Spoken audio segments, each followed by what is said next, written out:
Welcome to the Broadside Podcast.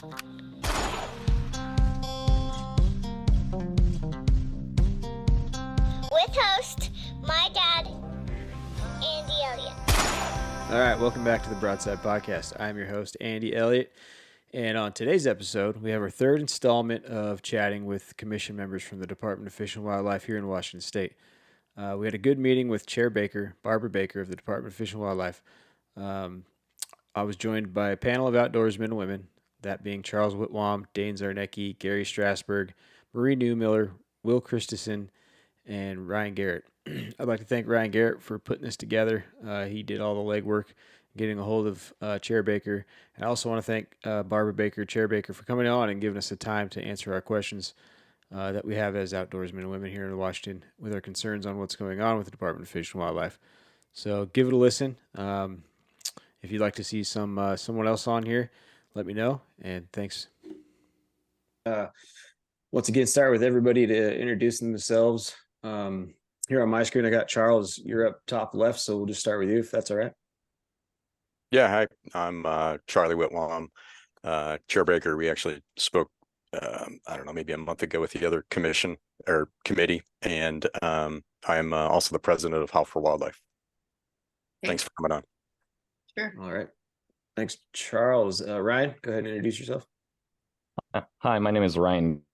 I am a hunter, farmer, and firearms manufacturer in Northeast Washington. So I'm in an area that has a particularly high predator population. So I look forward to being able to talk to Chair Baker about some of the things that are going on these days. And I really appreciate you coming on because I know that in order to have progress, it's really important that we have these difficult conversations and we do so civilly.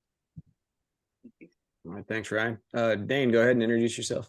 Yeah. I'm Dane Czarnecki, lover of the outdoors, first generation hunter, and an advocate for hunting in Washington. I agree with Ryan. We've had conversations, and the fact that you are coming on just means a lot, and I think it'll go a long way in terms of better communication and bridging public divides. And we've had two other commissioners on, and have worked wonders for a lot of people. It seems a lot of people are understanding their viewpoints. So yeah, I'm excited about today. Thank you so much for coming on.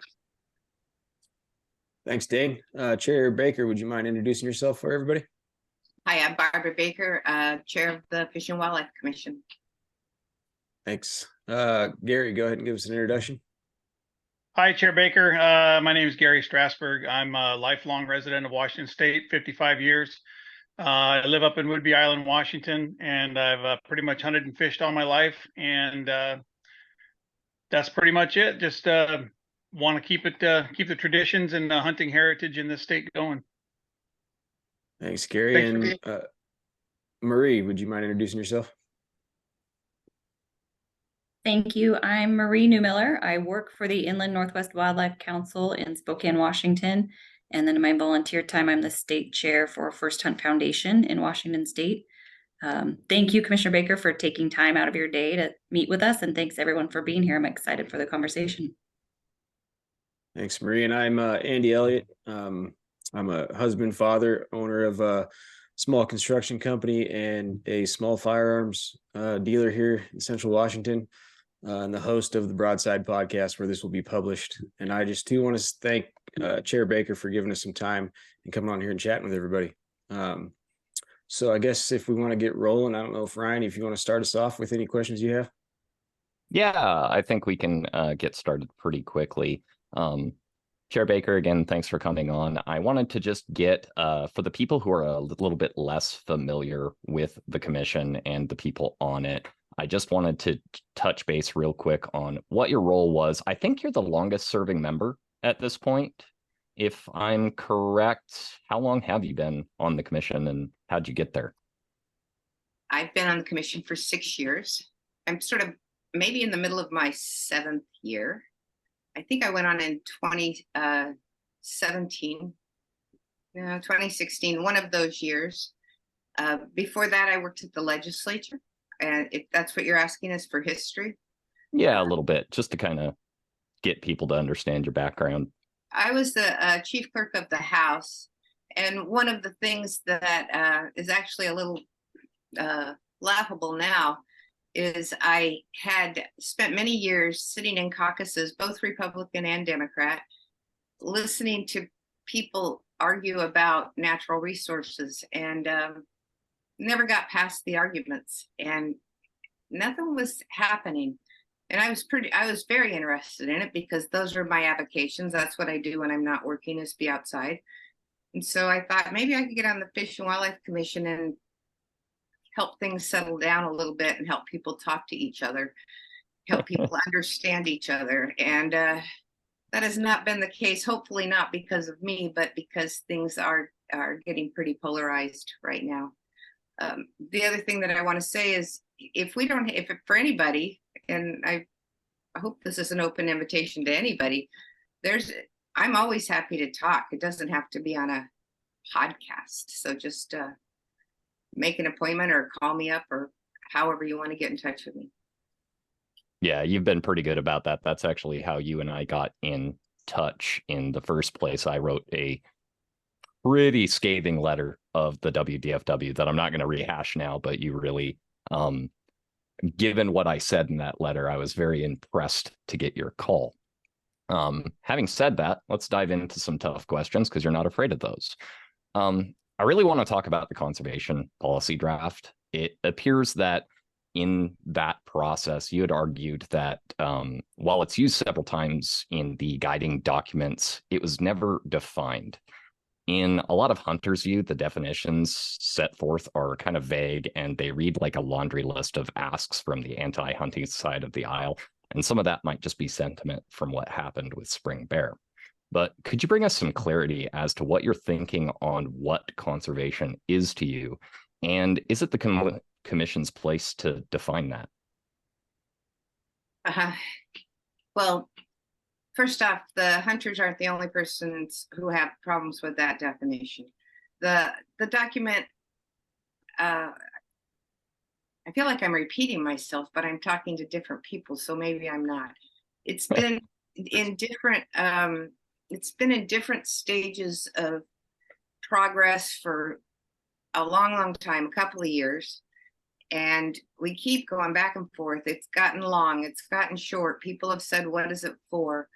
And finally, what Jeff Davis and I sat down and we just shrunk it down. And so that there was no like BS, that it wasn't like too wordy to even understand. At least people understand it.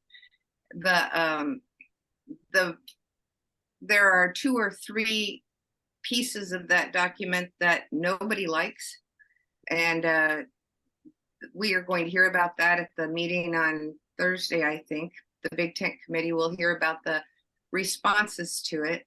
So I guess without going into too much detail about the definition, because I think it's going to change, and I've gotten a lot of responses from hunters as well about how they would want to see it defined. But the reason for the definition, putting a definition out there, is because we use the word over and over and over in the strategic plan, and nobody knows what it means. So it seemed like it made sense to get it out there. The other thing that's important about that document is that it wasn't designed to be a referendum or a manifesto on hunting and fishing. It was designed to set the stage for what at least some of us see as the future of the efforts for the agency.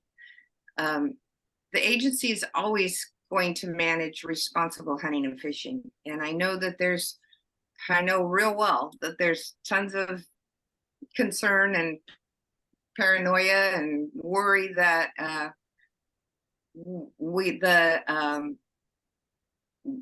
the commission or the legislature or the people or somebody is going to try to wipe out hunting and fishing in this state.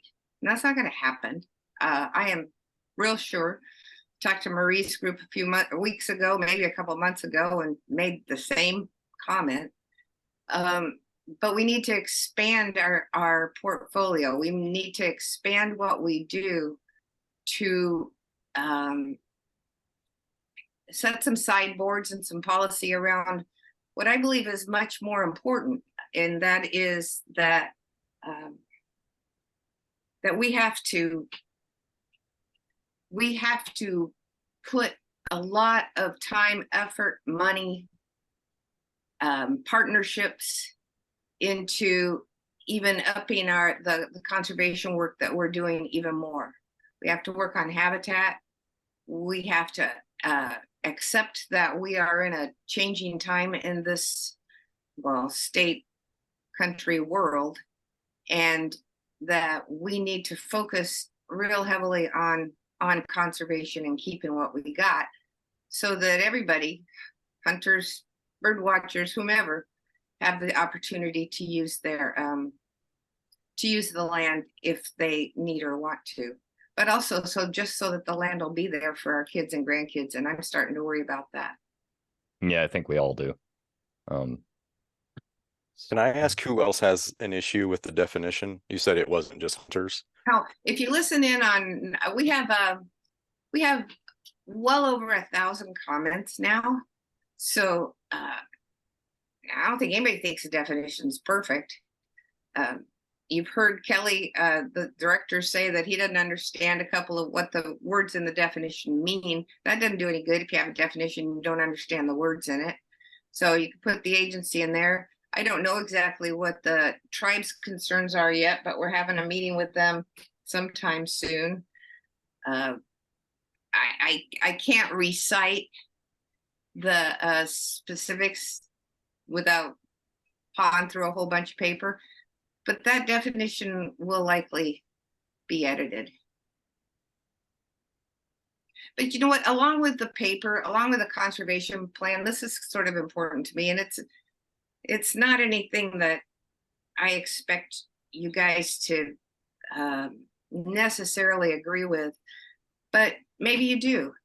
Fish and Wildlife as an agency has had the luxury of being pretty much a fishing and hunting agency for, well, and on and off, because for a while they were split. It was the Department of Game, it was the Department of Fisheries, but for well over 100 years, we had that luxury because we had we did not have the shortages in hunted and fished animals that we had now, and we are having more and more and more in terms of shortages. So the agency is going to change, and it's not going to, I don't like the word reform. I don't like when people throw around that word, and I'm not associated with those groups, but it is going to transition into spending a lot of time looking at conservation issues. As you know, the legislature just gave us $23 million on an ongoing basis to apply to biodiversity. That was stupendous. And as those biologists are hired and those staff people are hired and the current people age out, I think the agency will become more of a hunting, fishing, and conservation agency. And I don't see anything wrong with that, but it seems to scare some people. Do you think hunting is conservation? Okay, that's a good question. I think hunting as an activity can be used to further conservation. But I strongly feel that hunters have made enormous, probably more than anybody else, contributions to conservation over the last 100 years. Now that started with a bad situation, but they recognized it and have formed different groups, you know, Mule Deer Foundation, Rocky Mountain Elk Foundation, Ducks Unlimited. There's a bunch of them that have contributed, have raised and then contributed many hundreds of millions of dollars to conserve our lands, and it's a good thing they did. So do I think hunting in itself is conservation? I think it can be used in specific instances, but I do feel real strongly that hunters have an enormous impact on what we on making sure that we have what we have today. And that's why I'm surprised by all this conflict. I think we'd be more together than we are. Oh, that was actually gonna bring me to one of mine. So, what are the commission's thoughts on the hunter or anti-conflict and just in general public perception of the commission, and just kind of this battle, so to speak, between anti-hunting and hunting, and how do you think that those divides can be bridged? Because I know you see it a lot at commission meetings, you saw it in the conservation policy responses, and I just kind of wanted to get your thoughts on that. I mean, you've been on the commission longer than anyone else. Well, I can't speak for the commission, so I can't tell you what the commission's thoughts are. There's no doubt. I can tell you what my thoughts are. And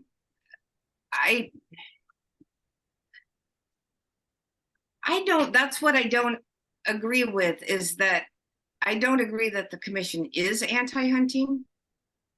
I don't believe that we have done anything to date that would be anti-hunting, except the two examples that are always thrown out is coyote killing contests and spring bear, and we can get to those after the question if you want to. But there's nothing to show that the commission itself is anti-hunting. There are individuals who are also, I do not want to say are anti-hunting because I don't believe they are, but the issues that I'm talking about earlier, conservation, trying to get the habitat restored so that animals can live on it, trying to figure out what we do with the population growth. Those are just much bigger issues to the commission right now. And I think will stay so. We have delegated both fishing and most of hunting to the agency because they have biologists that know when you can shoot a buck or a doe or an elk. They monitor that very closely. We don't. And so we're trying to deal with bigger issues, and it's really hard. Not to change the subject, we got a late arrival, so I'll just let Will introduce himself, and then I lock the meeting again. So, yeah, thank you, Andy. Sorry, I was late. My name is Will Christison. I've been coming to commission meetings for a while. I'm a new hunter, or adult onset hunter and angler, and I'm just here to listen and to learn, and hopefully communicate better with the chair of the commission and with commission in general. Thank you so much for coming, Chair Baker. Really appreciate it. It's good to talk to you. I recognize most of your names. Well, it's good to hear. I'm glad I've made an impact. I don't know if that's a good or bad thing.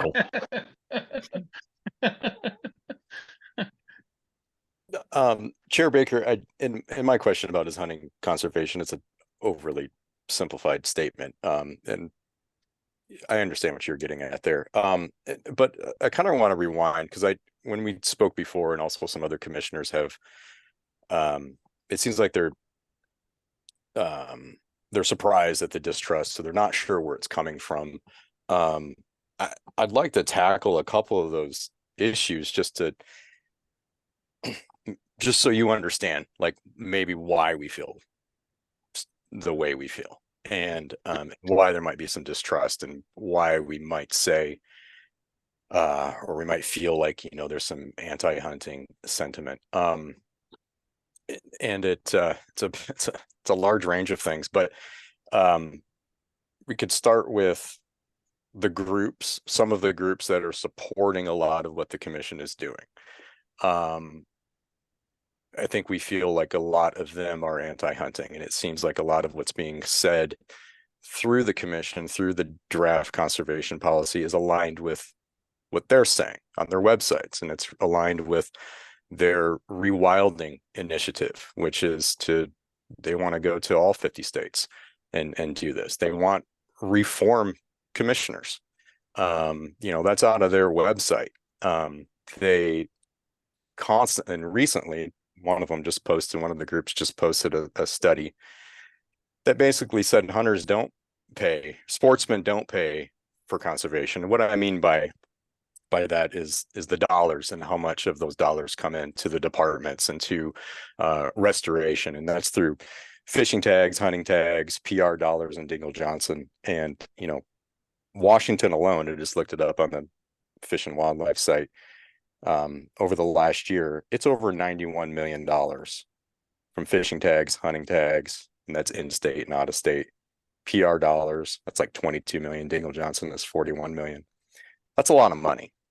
And, PR and Dingle Johnson, that does go to habitat restoration. And a small portion of that goes to, much smaller portion of that goes to hunter education and whatnot. But that's, I don't know of another group that is bringing those types of dollars to the table. So, speaking of the table, realizing maybe we don't pay for all of everything. I don't think we're saying sportsmen pay for everything across the board, but we do deserve, I think, and I'd like to know your opinion here, a significant voice at the table. And you've heard of the spring bear issue, right? Once or twice. I think, for me at least, I think it started there. So just the way that it was handled, the statements that were said, the way they were said, I'm sitting there thinking, well, this could be applied to bear hunting in general. This could be applied to deer hunting in general. And maybe it was just misspoken or whatnot, but they were still said and they were on record. And we took these things as, whoa, well, wait a second. If spring bear hunting falls under the definition of recreational and you're not going to support that, well, how is fall bear hunting any different? Or how is deer hunting any different? And of course we went to the mandate, and the mandate says to maximize recreational hunting and fishing opportunities. When it makes sense, when your own department, when your own biologists state we have healthy numbers of, said species, then us as sportsmen can go in and hunt or fish whatever species that is. It's a renewable resource. And it makes sense to do so. When the commission went against that, that was scary, because it's not like you were voting on should there be a spring bear season or not. The spring bear season had been there for decades, and all of a sudden, kind of out of nowhere, it was a little messy, right? How it got brought up or whatever, but then it was just gone, and it seemed like your own department and biologists and scientists supported having the spring bear season, but we had heard, well, there's other science, and I don't know where that's coming from. So we're led to think, okay, well, from the studies or science from these other groups who we think are anti-hunting. We never got the answers to those questions. So that's, we're assuming these things, right? And, and I'll bring it up. And, the former commissioner, Kuntz, he's an advisor with another group, and you just start connecting the dots and we get suspect. And so when the draft policy came out, of course, we're just going to pick it apart, but we're going at it with the angle of what has happened before. So we as sportsmen are just extremely suspect. And, and during the comment periods in the commission, we're not having a back and forth. So we don't get a lot of answers. And that's why I really appreciate this type of forum, and we're putting you under pressure here, and I appreciate you being here. But I think I kind of explained enough. I think that's what it goes. The mistrust happened, a year and a half ago, or maybe even before that, with just certain things that were said. And so now everything's kind of a 4-alarm fire. Like, all right, well, where are they going now? And then, you see an anti-hunting website saying, yeah, go Washington Department Commission. Well, what are we supposed to think? Especially when we have such a big seat at the table, and we do, when I'm out there hunting, I'm not thinking, yeah, I'm being a conservationist right now. I'm out there for the adventure. I love the meat. It's what I eat 100% of the time. But I do know we're paying a lot of money to go take part in this activity, whether you consider it recreational management or whatnot. did that make sense? Do you understand where we're coming from there? Absolutely. I have a couple of points to say back. I'm starting to regret the company that I have coming this evening, because this could be a very long discussion. In terms of the dollars, I just got back from my very first conference. I don't like conferences. I hate to go, but I went. We had a round table with all the other commissioners from those who were states west of the Mississippi. And many of those states are funded solely on sportsmen's, almost solely on sportsmen's dollars. And they could not believe that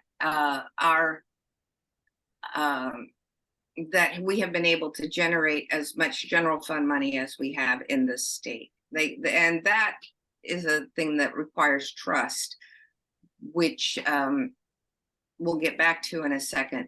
But the fact of that, to me, the fact that we have the sportsmen contributing, the people who pay taxes contributing, and are able to convince the legislature that we need a lot of money for biodiversity as well as everything else the agency does, says a lot. So, but what it does is it does have more people's voices in the room. But those people's voices are in the room anyway, and this is something that's pretty important to me. In terms of spring bear, my 2-minute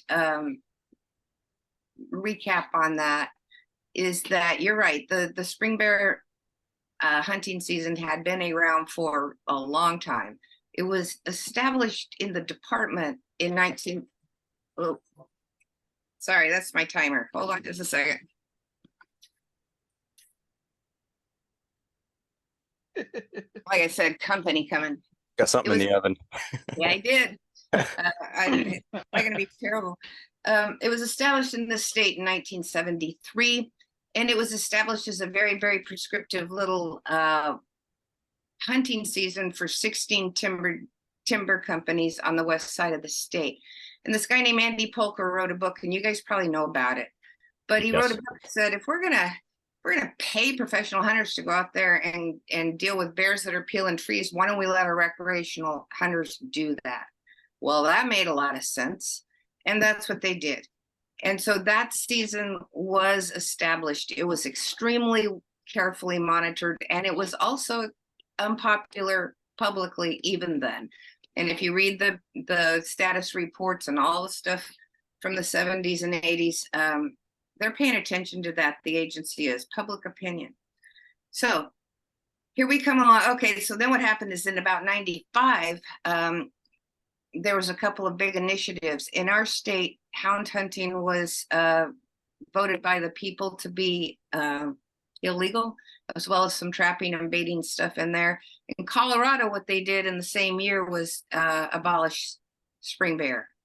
I mean, we're one of, I think it's now 7 or 8 states in the country that thinks about this. So what happened in the spring bear season this time, now we're in Washington, it's a couple of years ago, or now it's probably 3 years ago. We basically had a lot of people start to get unhappy about the way that hunting season was being presented. It's just a recreational hunt, just like any other hunt.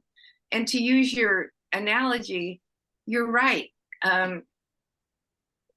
If we can hunt bears in the spring and there's enough bears to hunt in the spring, how come we can't hunt elk or deer or anything else in the spring? How come it's usually a fall activity?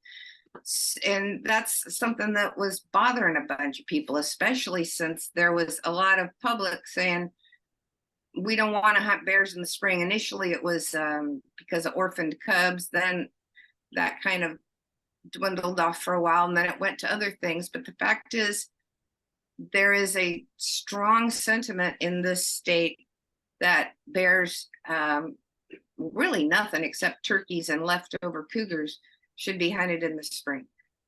So we got over 33,000 comments on that. We got heavy lobbying by everybody. So what we did ultimately is well, first off, around the same time, we elongated the bear season and doubled the bag limit on the east side. So I didn't exactly approve of that because we didn't have the science to back it up that I saw probably was there. But that's what we did. And the season still, now it starts in August, probably around now sometime. And it goes later. And you can still shoot 2 bears. I mean, if you got a spring bear permit and you shot a bear, you can only get 1 bear in the fall. So it's still 2 bears a year. Okay, so that was one thing. But the other thing is, and this is kind of important, let me just think of, first off, Fred Kuntz is a good friend of mine. And I get that he ruffled some feathers, but he is a brilliant biologist. So I just have to get that out there. But the other thing that happened around that time is that we started hearing about potential initiatives or legislation on spring bear. And I sure thought that would have been a waste of money. Now, hearing is like the rumor mill. I don't have anything in writing. I don't even remember who was threatening to do it. But the way we left it, okay, let's see, there's 2 more things here. When we had our biologist said you have enough bears to hunt in the spring, we didn't ignore that science. We knew that science and we agreed with it. But what we said was there's 4 conditions, there's 4 management objectives, which are purposes, the purposes that made it okay with the people of this state to hunt bears in the spring. And it was timber damage, it was conflict, it was distribution, and there was another big one that I'm forgetting. And what I asked for, I can't speak for any other commissioners, is I want to see the science that means that these hunts are achieving their purpose. Is there anything to, ungulate recruitment? That was the other one, because I go straight to Blue Mountain elk. So I'd like to see that science. And the department didn't come up with any. So the way that we left it, the way that we left spring bear is that there will never again be, not that there's never again going to be a spring bear hunt. It was, if the department feels the need to do a management hunt in the spring for bears, come to us, tell us, give us the science, and we'll work on it. But not until then. The last thing on that brings up another really dicey issue, which is that we are sort of lectured to, but at least admonished all the time about, we are told to follow the science and follow the North American model. What's important about the North American model is that, I like the North American model, by the way. I think those 7 tenets are terrific ethic points for hunters to adhere to. We're having a session on it at this upcoming meeting by Dr. Organ, who is the guy, one of the guys, he didn't write it, Valerius Geist did, but he's was like right there with them while they were. An editor, yeah. Yeah. But the first tenet of that, you guys know what it is. It's that the wildlife is a public trust. The first line of our statutory mandate is the wildlife belongs to the people of belongs to the state. So we have, when we are told don't do politics, that's impossible for us. We represent everyone in the state. And what we try to do, and North American model acknowledges that, but what we try to do is do it in a way that is fair to everyone. And we work really hard at that. And it's been a really, really rocky road. So I guess that covered what I was going to say. I appreciate that. And you might not have it now. I've asked it before. Do you have the polling? Where can we find the polling that was taken where it's unpopular with Washington residents? Does that offhand or? Polling is a little bit difficult, but I do have some polls. You mean back in the day? What I was talking about? No, with you said recently that the public. Oh no, we had 33,000 comments. Okay. Yeah, yeah, So- and polls. Okay, there's about 3 sets of polls that have been being done over time, so they make some, you get some longevity to them. One is Mark Duda's poll, and he does most of the states.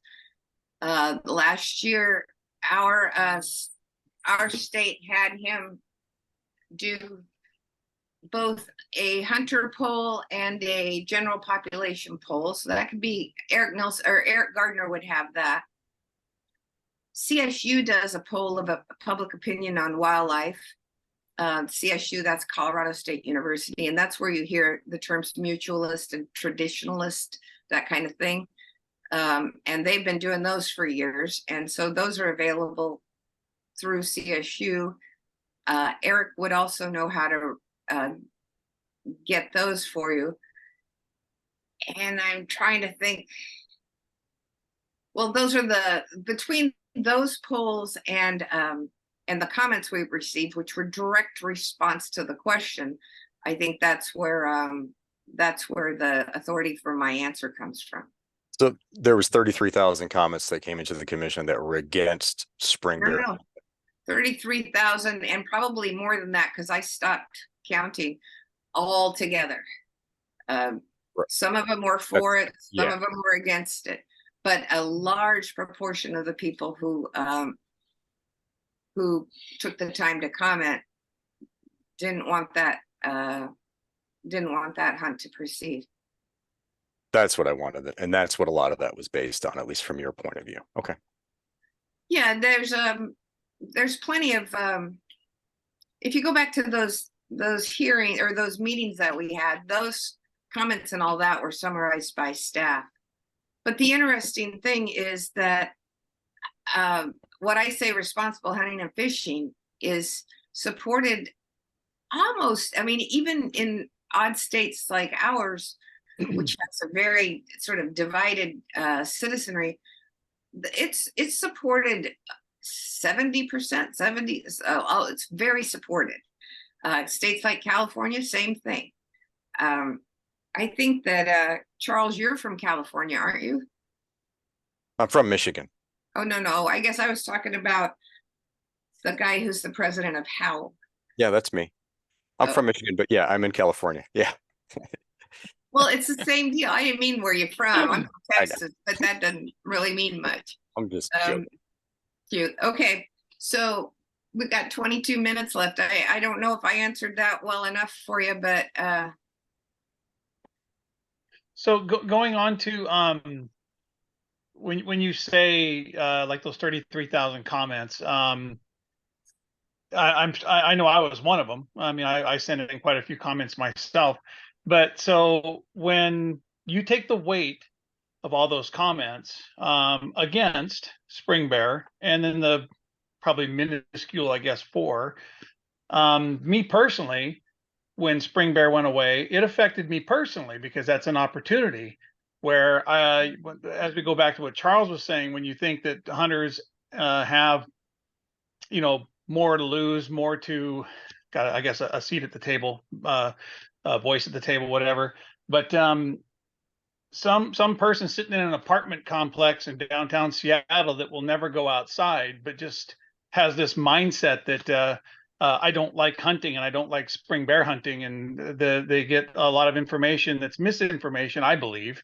But so where are those comments weighted when you've got people like myself and like the rest on this panel that believe that this greatly affects our way of life, and where someone that is just kind of mouthing off in an apartment somewhere, I maybe I didn't word that right. I hope you understood. I understand completely what you mean, and I think this is a big deal, because I think what some of, I'm just going to say, traditional sportsmen are worried about is losing their voice, not being heard by the commission and by the agency.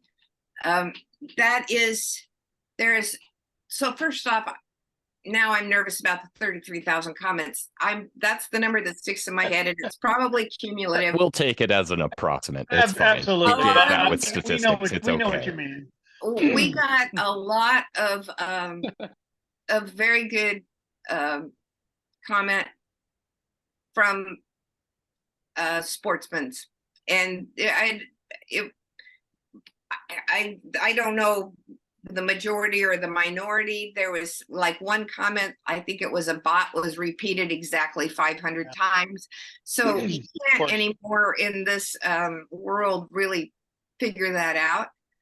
But there were actually multiple bots, by the way, if you analyze the data a little bit closer. That's, by the way, the other thing I do as a side gig besides farming, because otherwise I would be completely broke, is I'm a data analyst. So when I was watching those comments, one of the things I noticed is when you open the window to look at those comments, it would show about 4 some odd lines. And when you would type a comment that was pro bear hunting, you would get 4 lines of anti-hunting comments. If you sent in something that was anti-bear hunting, which you will find one comment of mine or a couple of comments of mine that are anti-bear hunting coming from me, who is obviously pro bear hunting. It's your fault. Because I wanted to test it. And my comment wasn't wiped out in the same way, because the idea was that when somebody goes to the page, you would see something that's flooded with anti-hunting sentiment. So I think one of the things when it comes down to science that the commission could do significantly better at is looking at data science a lot more carefully. Well, okay, so there is a back premise there that somehow the commission is messing with the data.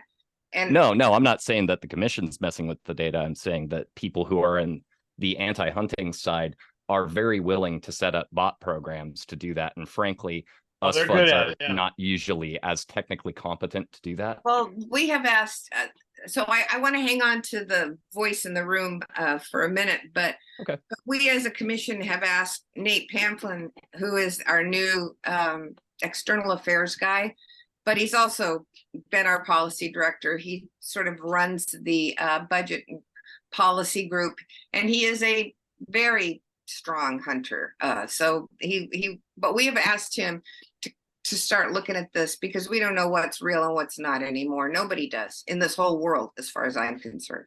So that will be looked at.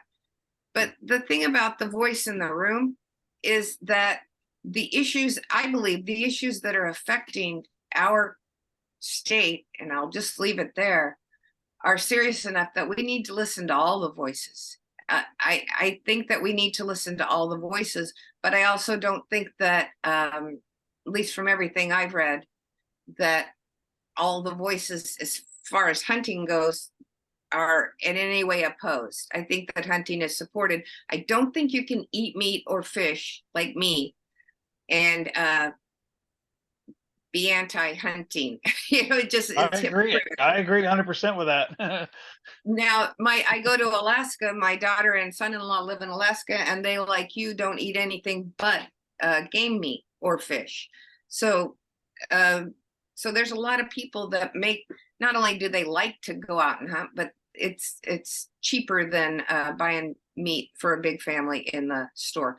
So to the voice of the table, though, as we are expanding this agency, and as the agency gets bigger and tries to tackle the harder problems that actually are going to affect all of you too. It's not just somebody who wants to take a picture of a butterfly at Scatter Creek. This is big, and it's also zoonotic diseases, and it's also, of course, fire and heat. That's what has to be paid attention to. And hunting and fishing with small problems, spring bear being one of those, but it wasn't so small, will continue. So I think I lost the train of thought on that one. Marie. Yeah, we got about 15 minutes left, so I want to make sure everybody got a chance to ask some questions. So Marie, if you want to go ahead. if you got something you want to talk about, or Sure, thank you. So on to the spring bear, just real quick, but then I kind of want to pivot. There was a recent presentation made at the April WAG meeting by the Predator Prey study team, and they talked about in one of their study areas when hunting pressure appeared on the landscape that the predator movement actually went down where the prey movement increased or didn't change because of hunting pressure. And I know they need to expand on that further, but does that help towards where you needed to hear that there was evidence where that would help with ungulate recruitment? Yes, we probably can't shoot enough spring bear to save the blue mountain elk. I understand that, but having that hunting pressure can change and cause reactions so that they are moving or hunting differently, could take some of the pressure off those ungulates. Is that the kind of science that you're looking for, or what do you mean when you say that you need different science on there, just to help me understand? We don't, different science is the second or third thing. First, we need a question, because you can't have science to answer something that you don't know what the question is. And to use blue mountain elk, so Marie, I'm at a disadvantage because I didn't see that presentation, but I think I catch the drift of what you're saying. Blue mountain elk is a not bad example of that, because we was concerned one year because the fawn recruitment was so low, and then we figured out that cougar probably got most of them, bears got a few died, whatever. That's what happened. We toyed with the concern of making big changes based on 1 year's worth of data. That was also a year of a severe drought. It's the second year of a big drought and a big fire up there. And now people are throwing in that shed hunters are causing a lot of disturbance also with the elk, especially the blue mountain elk, because they have such a good road system through there. So lots of things going on that year. So they did the study the second year, and second year, which I think was 22, it might have been last year, or 21. I get my summers mixed up. They had 50% fawn recruitment. I mean, it was a lot better. And what we had done in response to the first year with the really bad recruitment is we didn't up the cougar limit that year, but what we did is we allowed people to shoot more cougars within the limit, so the hope was that they would that maybe some of the problem cougars would be taken out. They never even reached those quotas.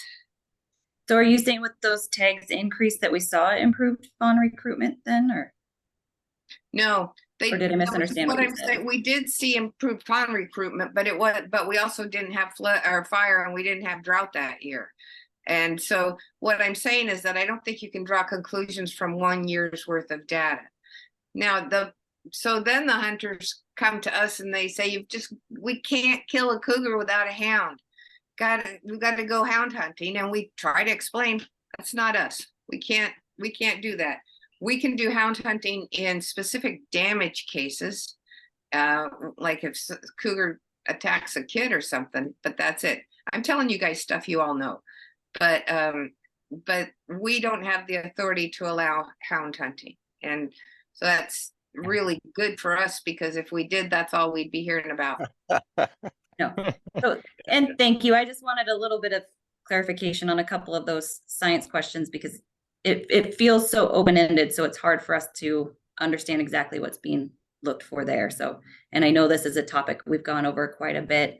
If everybody doesn't mind, I would like to shift gears just a little bit and get your input and your feelings on the study that's going to be done by the Ruckle House group that was just mandated by the legislature with that biodiversity package, if you don't mind talking to that for a quick minute. Yeah, I wanted just to finish off on the science stuff.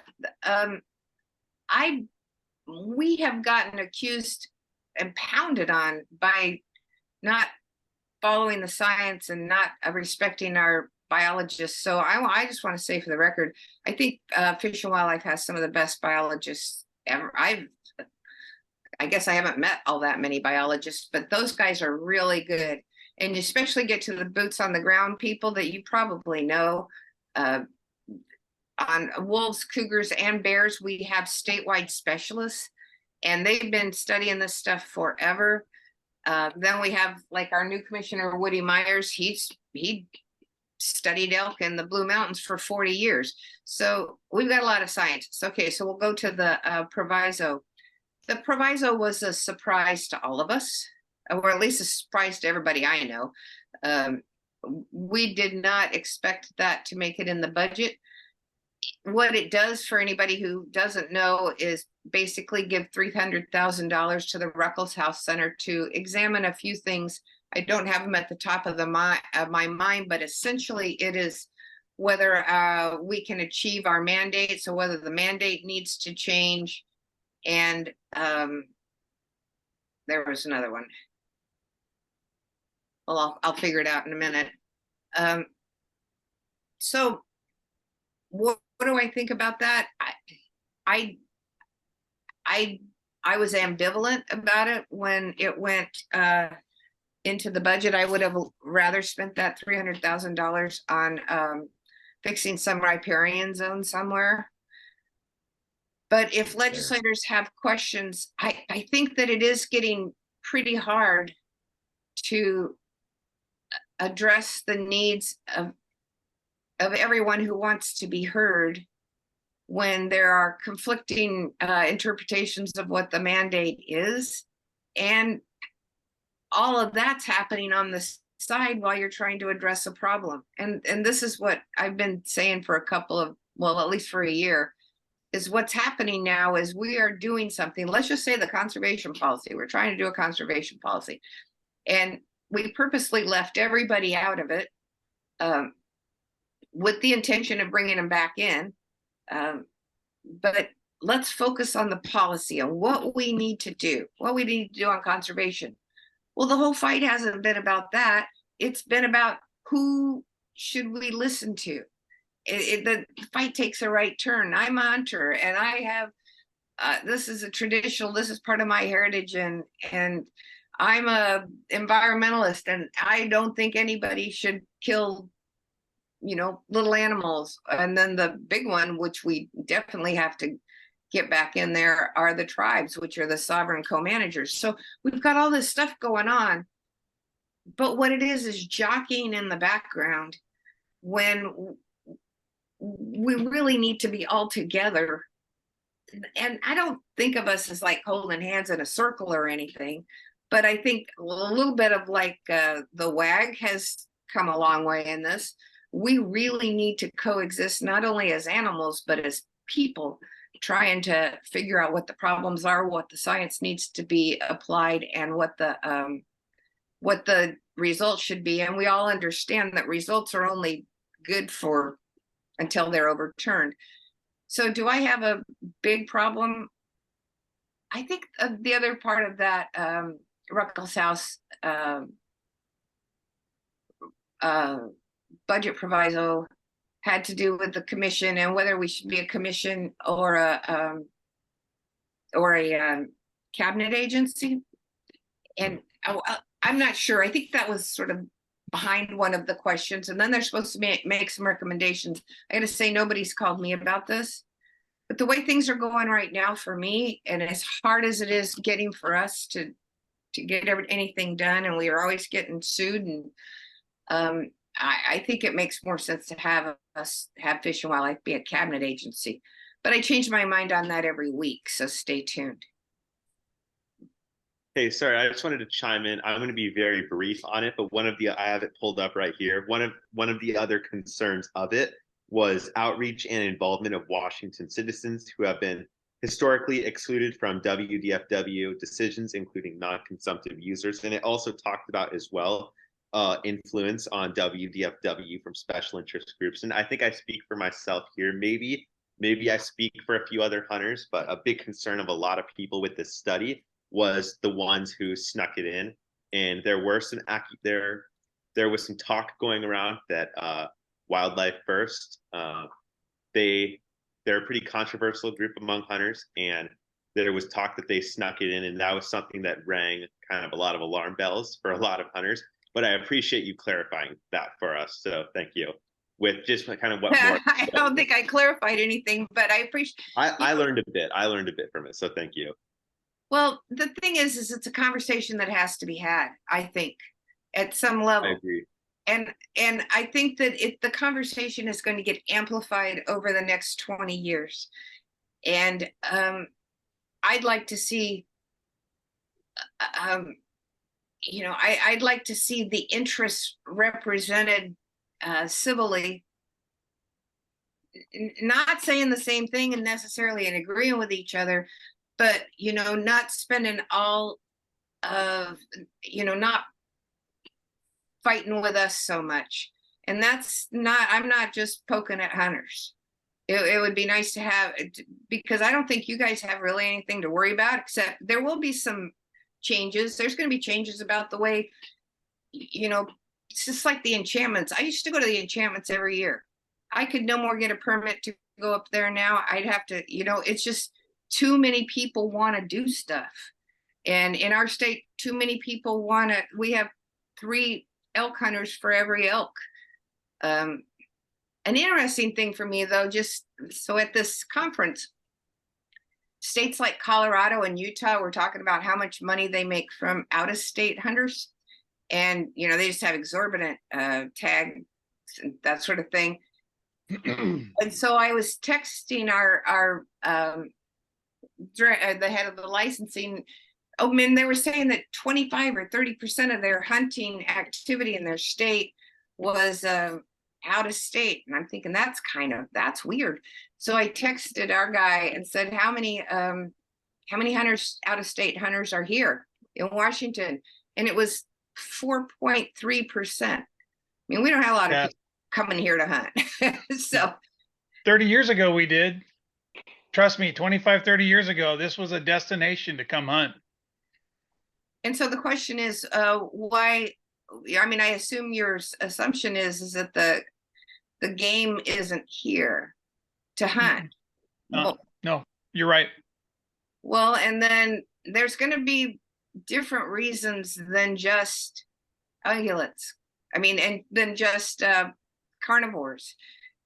My guess, and that's what we've asked staff to figure out, and that's what the new game management plan is going to be working on. We want to see game too. I mean, it's not like we want it. I got in trouble on Marie's call because they thought that the conservation policy was all about preservation instead of conservation. And we are focused on conservation in that document. So anyway, that comes from the groups who are supporting the draft conservation plan, who are against us because they are in support of it and they are preservationists. So then what are we supposed to think? Right? They're like, we love this, we want to push this through. And on their websites and on their missions, they're talking about preservation or whatnot. So that's where that comes from. Well, actually, it may be, but when we condense that document, this is another thing I told Marie's group earlier. I was the one who, or me or Jeff, one of us, wrote either preserve or conserve. I thought preservation was just fine because it is the noun verb of to preserve and protect, which is what we're supposed to do. I had no idea, and this is a very, very, very naive thing to be saying, that there was a whole freaking history with these 2 words, and one meant one thing and one meant the other, and it goes all the way back before Aldo, Leopold, and everywhere else. So that's another thing that we will be looking at as we edit that document. Okay. Well, can I just chime in real quick? I know we're getting towards the end. Yeah. All right. And to kind of go off of what Charles was kind of saying, and what we've talked about a lot. So the groups that frequent the meetings alongside us that are more of the preservation, more of the animal rights advocacy side. They try to diminish hunting as a management tool, both monetarily, as we spoke of before, but also in terms of its impact, in terms of its value and need. And I was just wondering what your stance was on hunters and anglers. I know you seemed like you've been pretty supportive. You have your kids are up in Alaska, you know, eating moose and whatever. But I just wanted to get an idea, kind of end on a note of how can we come together?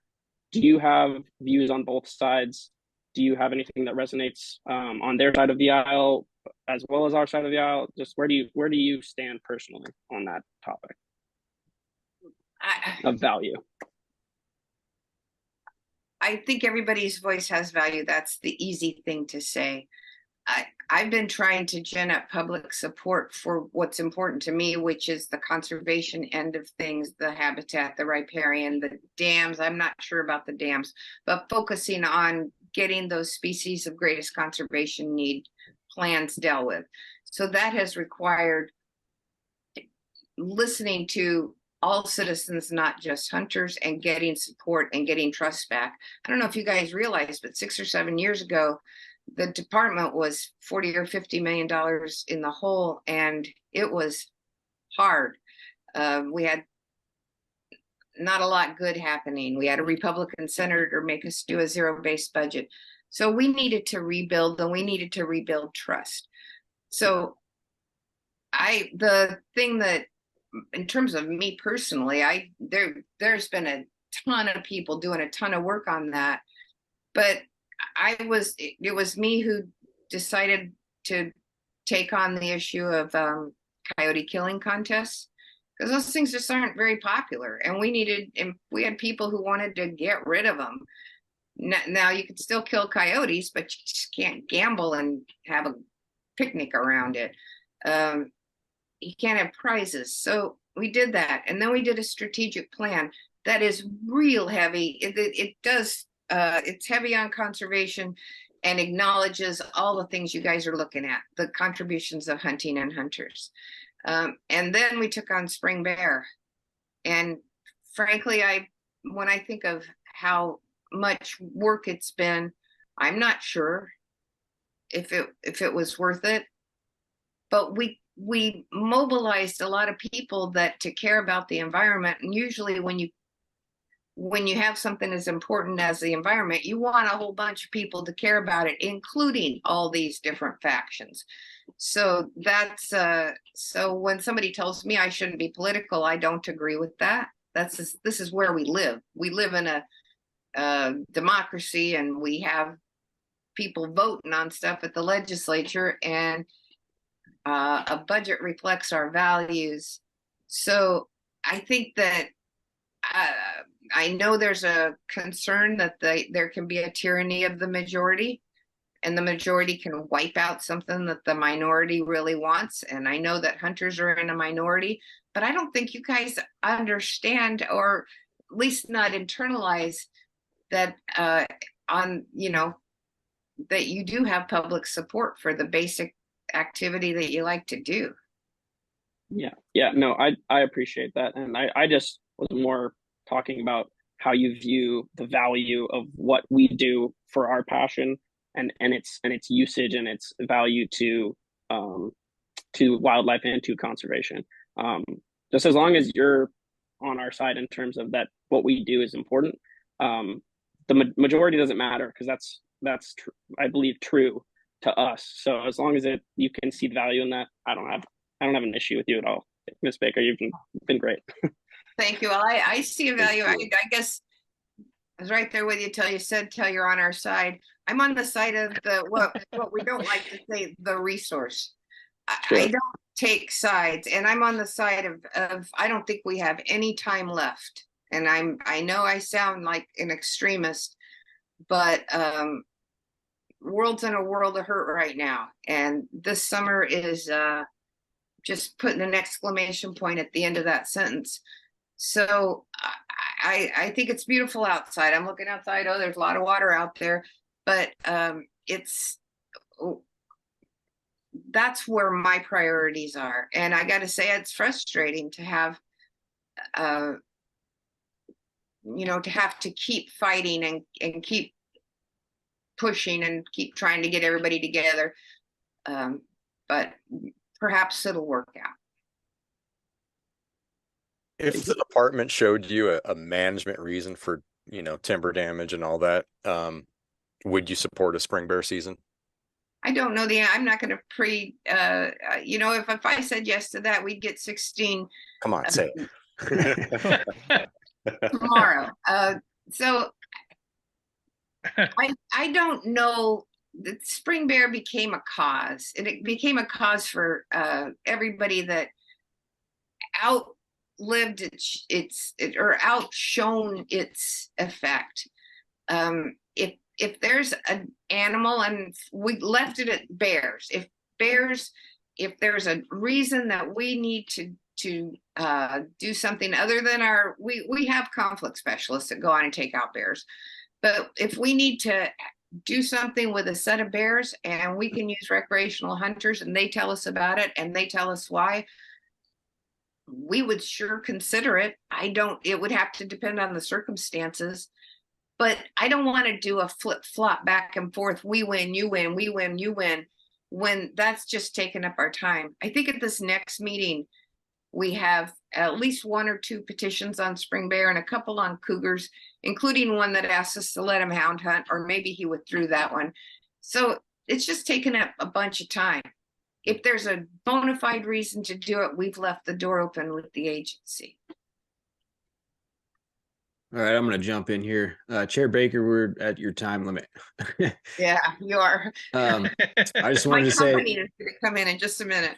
Out there knocking on the door. I just want to say thanks for coming on. And I asked Commissioner Reagan as well, what's your feelings on the communication system that's set up with the department? Do you think it's kind of broken the way that we interact with you guys? And is this something that you guys might, enjoy doing at another time? That the communication thing is the problem with getting more people interested in what we do is we have more people that want to talk to us, and that 3-minute thing feels insulting even to me, but we don't know what else to do. So we're looking at it. We're trying to figure it out. I will say I'm actually working on something right now about that, so be on the lookout for that one. I'll be sending all 9 of you guys an idea that I have to work on that. Okay. All right. Great. But all right, well, thank you everybody for coming on. Thank you so much. Thank you so much again for showing up. Thank you, Commissioner Baker. Thanks, everybody. Bye. Thank you, Baker.